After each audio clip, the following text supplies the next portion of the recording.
నమస్తే అందరికి. MA TV the voice of villages కి స్వాగతం. తుఫాను ప్రభావం నేపథ్యంలో ఈ నెల 27, 28, 29 తేదీలలో భారీ నుంచి అతి భారీ వర్షాలు కురిసే ప్రమాదం ఉందని కలెక్టర్ డికే బాలాజీ తెలిపారు. సైక్లోన్ మొంతా ఇప్పుడు ఆల్రెడీ మన వెస్ట్ బంగాళాఖాతంలో వాయుగుండం ఏర్పాటు అవుతున్న విషయం అందరికీ తెలిసే ఉంది. ప్రస్తుతం ఉన్న సమాచారం ప్రకారంగా మనకు 28వ తేదీ ఇది తీరం దాటనుంది. దానివల్ల మనకు 27, 28, 29 3 రోజులు కూడా కృష్ణా జిల్లాలో ఎక్స్ట్రీమ్లీ హెవీ రెయిన్ఫాల్ ఉండబోతుంది.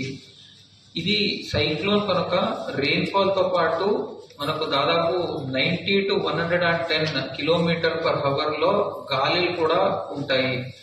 భారీ వర్షాలతో పాటు 90 నుండి 110 కిలోమీటర్ల వేగంతో ఈదురుగాలులు కూడా వీచే అవకాశం ఉందన్నారు. తుఫాను ప్రభావంతో జిల్లాలో ఎటువంటి ప్రాణం మరియు ఆస్తి నష్టం జరగకుండా అధికారులను అప్రమత్తం చేశామన్నారు. విద్యుత్ సరఫరాకు అంతరాయం కలగకుండా ప్రత్యేక ఏర్పాట్లు చేస్తామన్నారు. అయితే ఈ నెల 27, 28, 29 తేదీల్లో భారీ నుంచి అతి భారీ వర్షాలు, ఈదురుగాలులు వీచే అవకాశం ఉంది. కాబట్టి అత్యవసర పరిస్థితుల్లో తప్ప ఎవరిని బయటికి రావద్దని కలెక్టర్ డికే బాలాజీ తెలిపారు.